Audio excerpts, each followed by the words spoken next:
you hear the word crypto, do you generally think it means currency? So it depends on the context, right? I grew up in the hacking freaking scene. Traditionally, crypto meant cryptography. Coloring crypto. Synapse is basically big vision, democratizing artificial intelligence by democratizing data access. You could get an allowance from talking to a computer, providing access to both data and machine learning models through a decentralized and distributed service like Ethereum's blockchain. The blockchain, not just cryptocurrency. By crypto, we mean cryptography. All of this, including Bitcoin and other cryptocurrencies like Ethereum with contracts and all this stuff, but also the whole greater picture of the concept of the blockchain.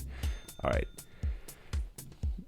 If I'm getting over your head, then you're in trouble because the next podcast with Gailey, the CEO of Synapse.AI, it just goes way over my head. Yeah, sure. So I'll start with kind of what we're doing and why it matters. Synapse is basically big vision, democratizing artificial intelligence by democratizing data access, right? And then providing access to both data and machine learning models through a decentralized and distributed service like Ethereum's blockchain. So we're basically democratizing artificial intelligence by democratizing data, right? And giving, I could explain that right there if you want before I move on. Let's do that. Let's unpack that. Yeah.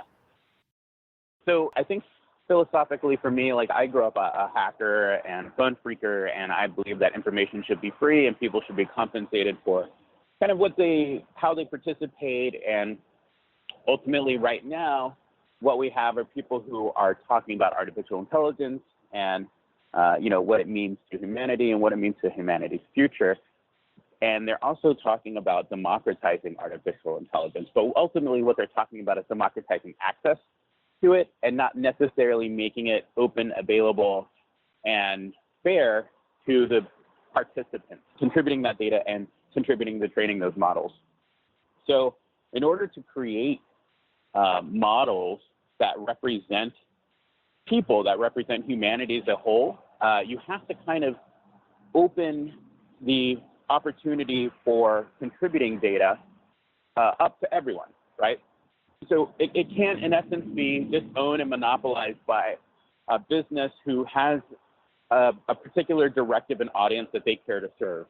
So this is where we'd understand the big companies like Facebook and Google right now are collecting all this information and they're sort of running that as massive corporations, and you're saying let's kind of democratize that. Right. So that's the big first step, right?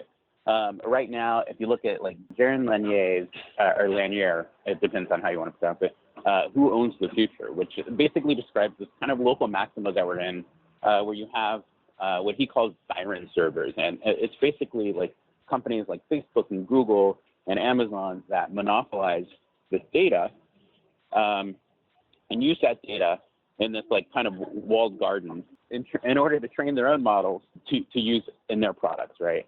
So they're basically supplementing the cost of their service to acquire your data and then using that data to create recommendation engines, advertisements, anything really on their platform. And what happens after they train that data or they train their models and use that data is that data kind of goes to waste, right? No one else can use it, and it certainly is not leaving Facebook. And a question on that even, this is such interesting stuff. I've always wondered, it's my behavior Facebook is tracking, but I don't even have seemingly the rights to see what they're recording of my behavior. Do you know, is that true? Right. So you don't have an opportunity to see kind of exactly what they're tracking and how they're using that, right? And that's kind of also something that we want to surface, right? By building on top of the Ethereum's blockchain, we're basically creating provenance or what's called data lineage. And when somebody contributes data or your data is purchased or used in a model or however that works, you can go back and you can actually track exactly the graph of who has access to what and how they're using it inside the network. I get the concept. And I think who wouldn't be behind the concept? I mean, like, I think we're all a little frightened of how much these corporations know about us and how much they're, what they're doing with the data. I mean, I understand what artificial intelligence is doing, where it's coming up with insights that we might not already see. But you're attacking not just, it sounds like, sort of getting digital behavior on the blockchain, but then also attaching the artificial intelligence piece to it. Is that right? Correct. What are the challenges in terms of building this? So there's a couple of different challenges. So the first part is the marketplace, right? And the marketplace basically allows anyone to participate as a data provider, a data seller, data buyer, as well as a machine learning model seller and buyer, right? So we're basically connecting these two services in our marketplace. And it's the first time anything like this has ever been done, right? So if you look at machine learning models, you know that they require data to be trained, right? So connecting this on the marketplace, we're kind of delegating responsibility to the original owners right now. That's kind of how we're kickstarting this off. Right? Who would be the original owners? Whoever collected the data. So right now we are partnering with, and we'll announce these partnerships. We're partnering with people that sell financial data, that sell sports data, that sell really just. Okay, so it's pre-existing data already. It's data that already exists now. Right. Okay. So data marketplaces exist, right? They just don't exist in one place or in a decentralized way. There's no marketplace for data right now, and there's no marketplace for a decentralized marketplace for data. And what's their incentive to hand over that data to you? Are you buying it from them, or what's in it for them in the partnership? So the partnership basically gets them more distribution. They're really excited to see how their data can be leveraged in this way, which is exciting for them because they could use it as a case study. It basically helps both promote their business as well as gives them an opportunity to participate in something that's kind of really exciting. Let's kind of back out of this and give me a sense of your background and how you initially got into the whole idea of cryptocurrency, the blockchain, and then came, up with Synapse. Yeah, sure. That's an awesome story.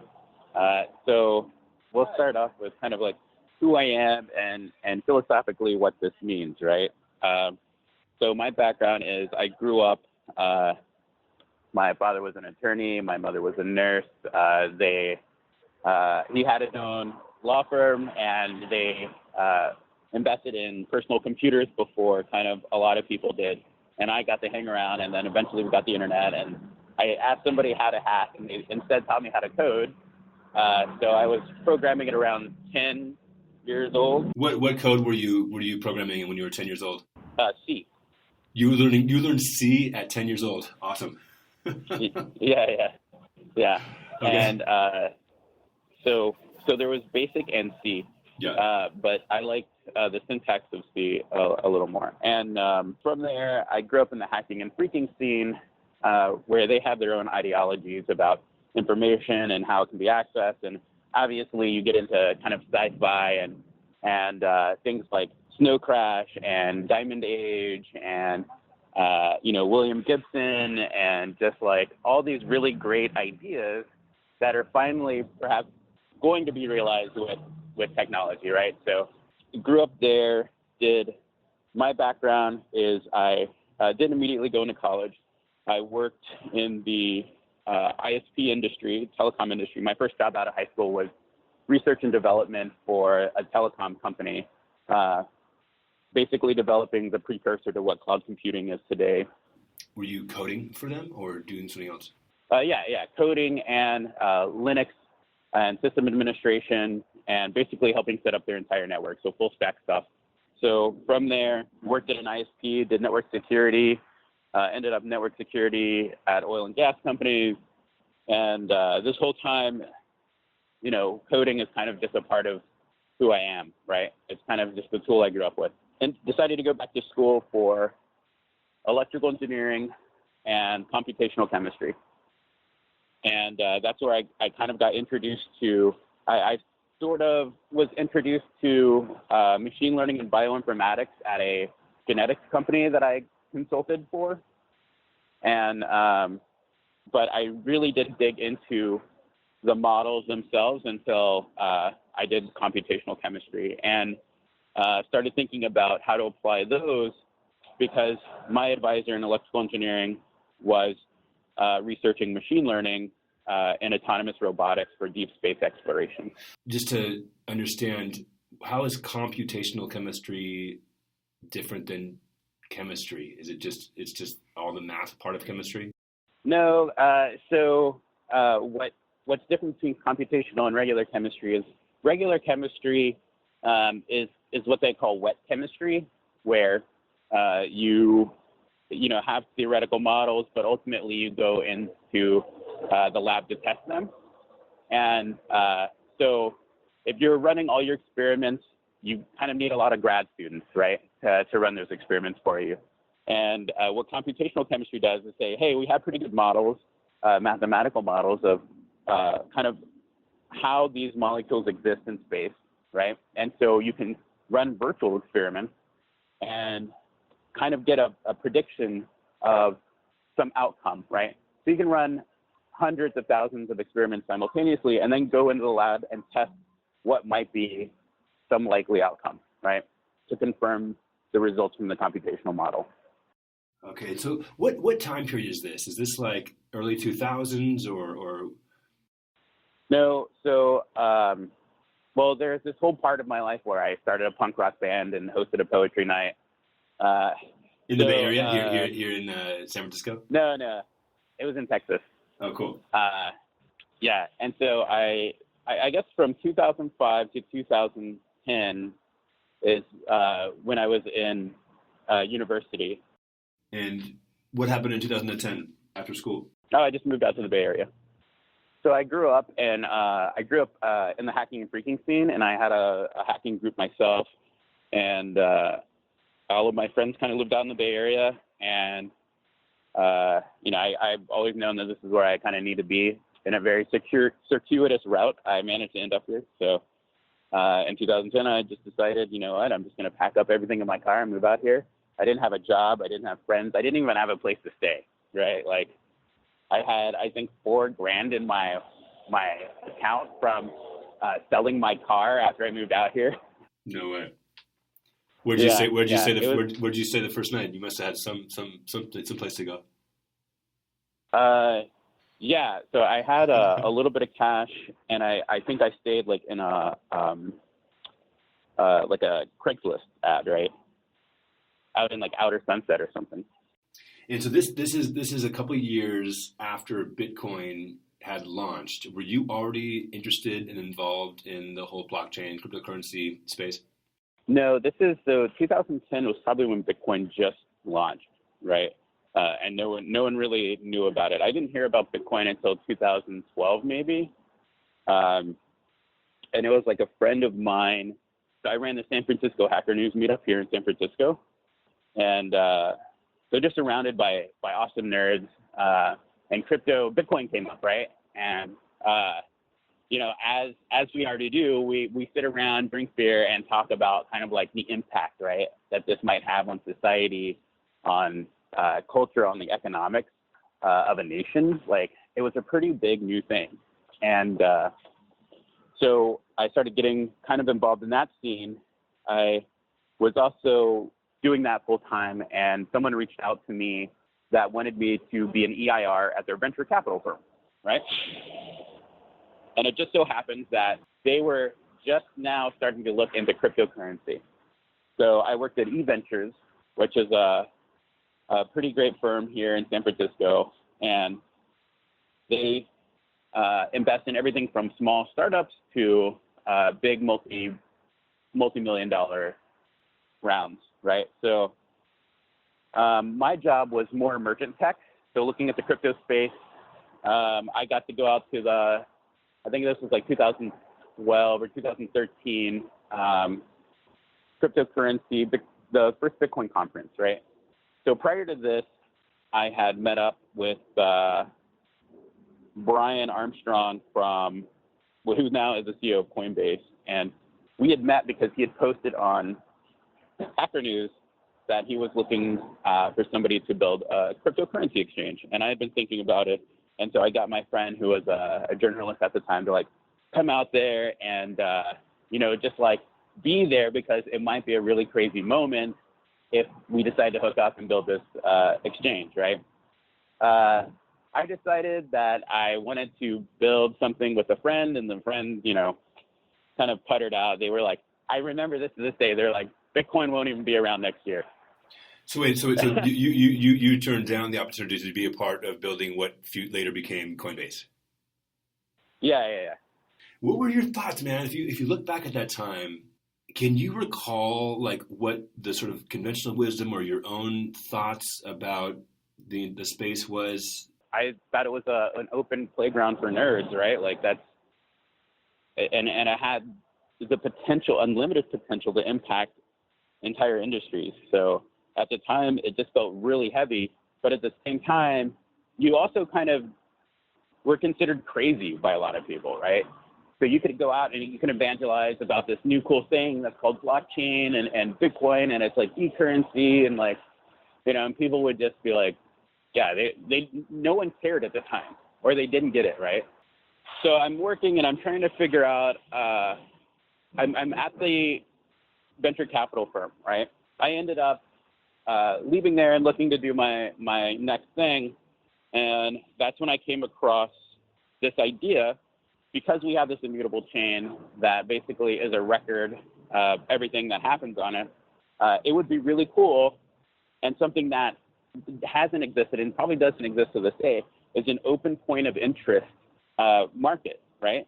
Where you have all these autonomous agents that are communicating with one another, exchanging services, like negotiating for services.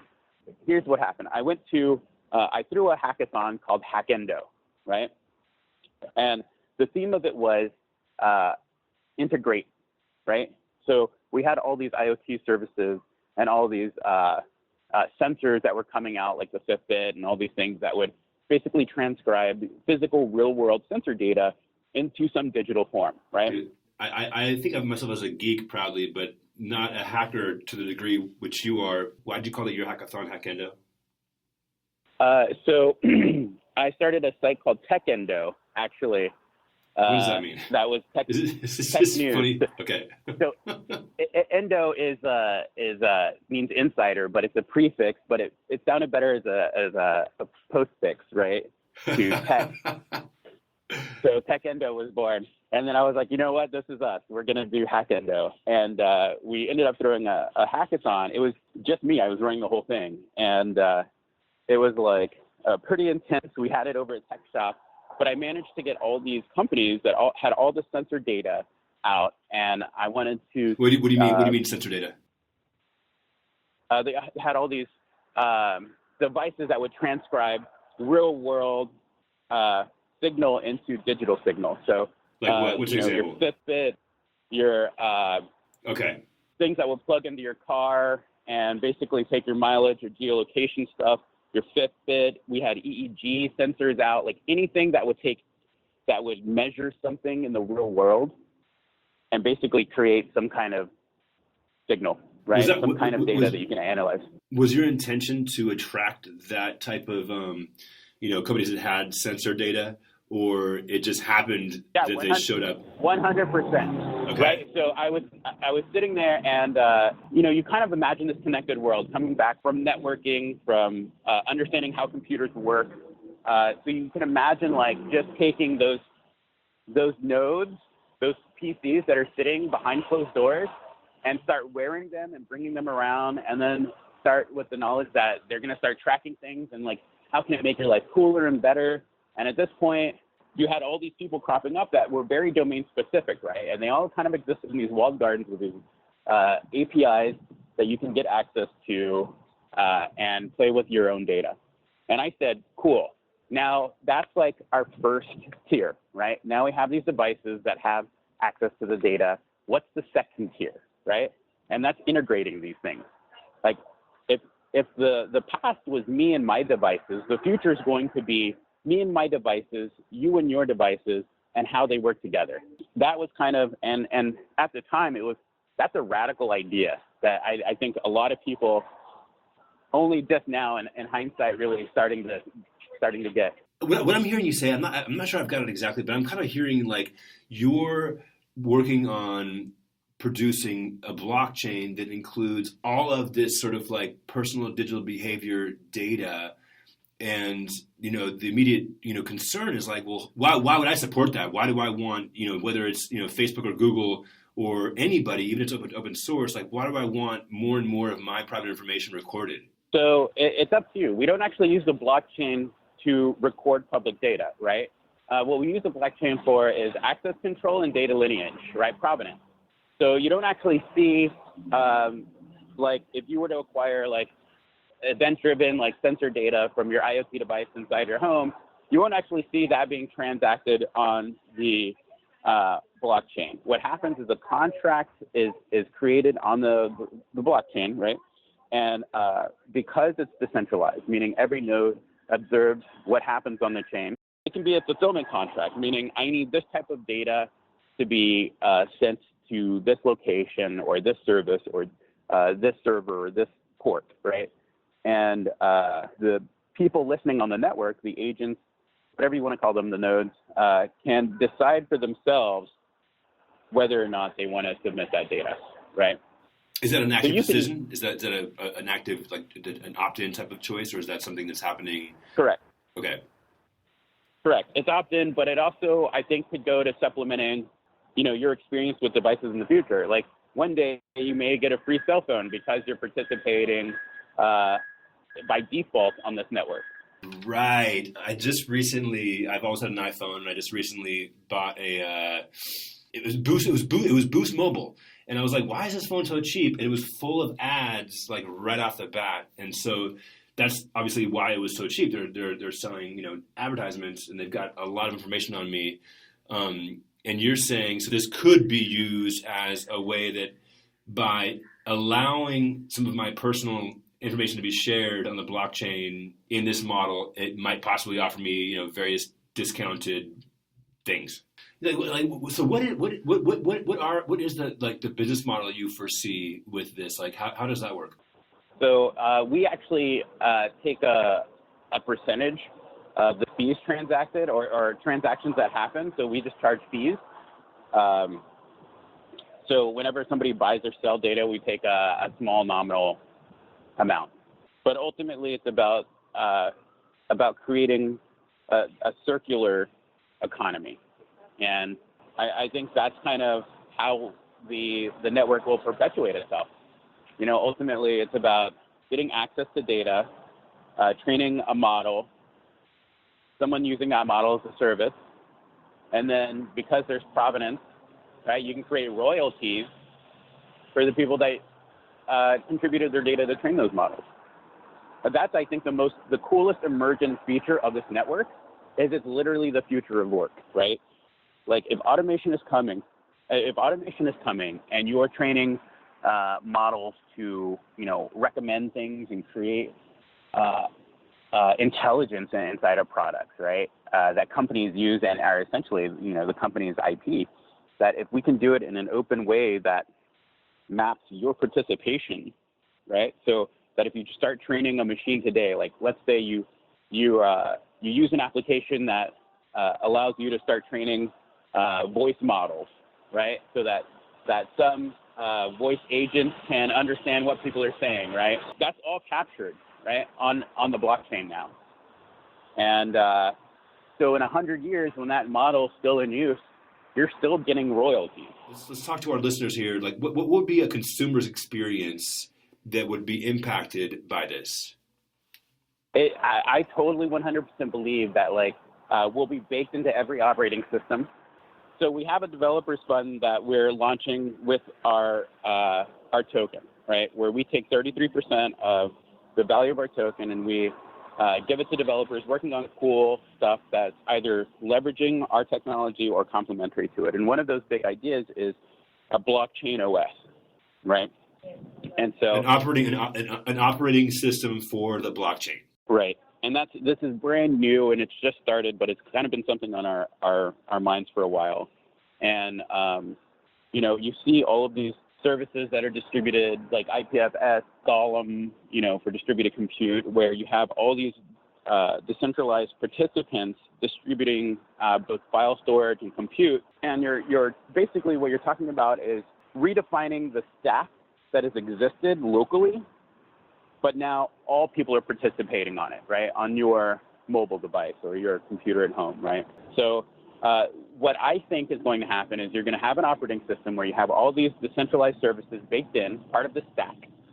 And right next to your battery meter on your phone, you're going to have how much money you're making by just being alive per hour, right?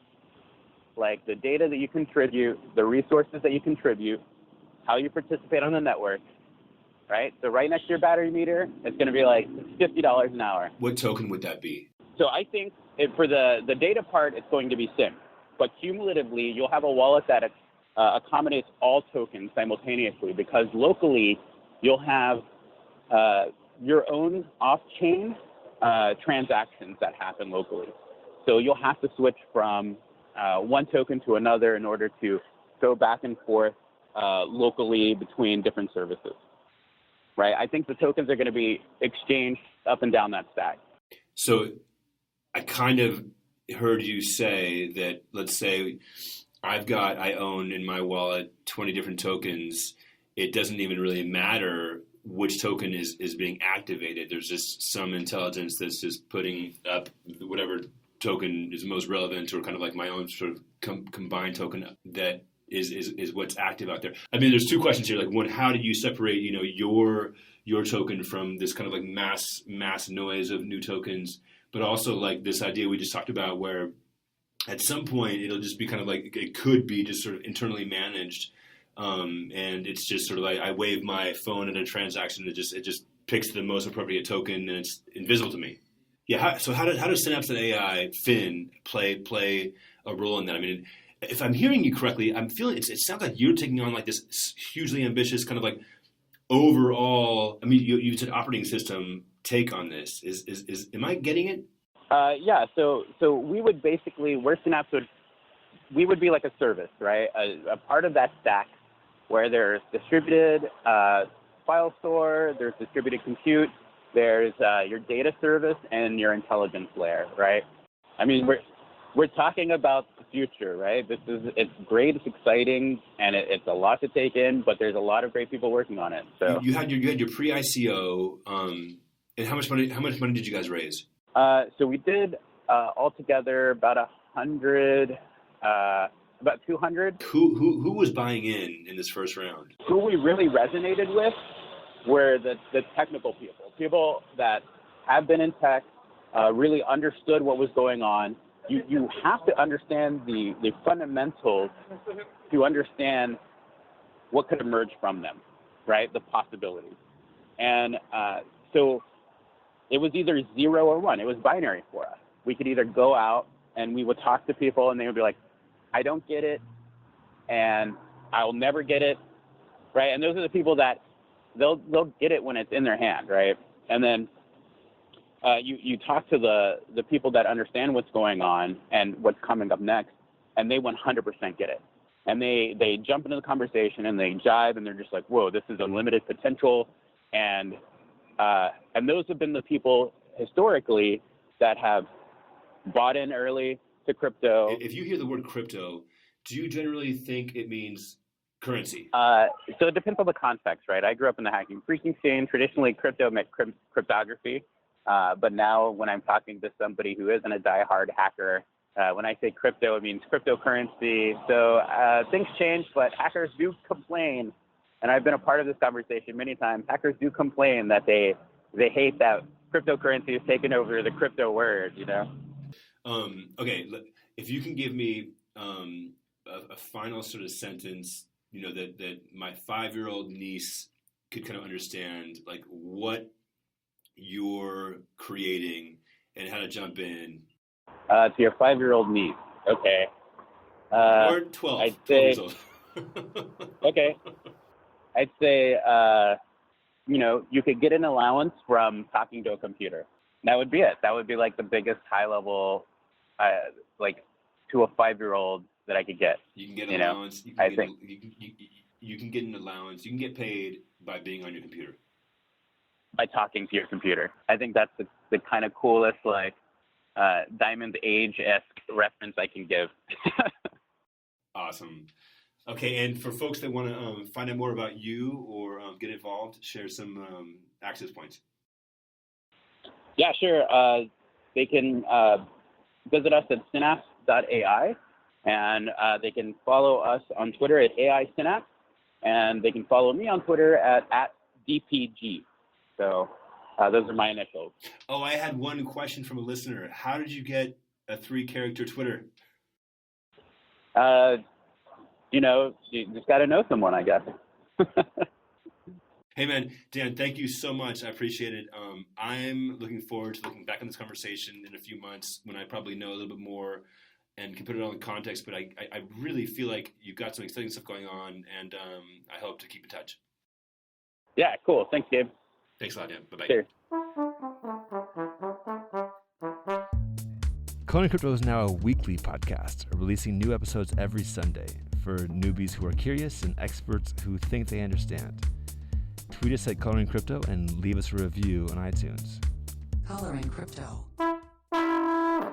Subscribe now.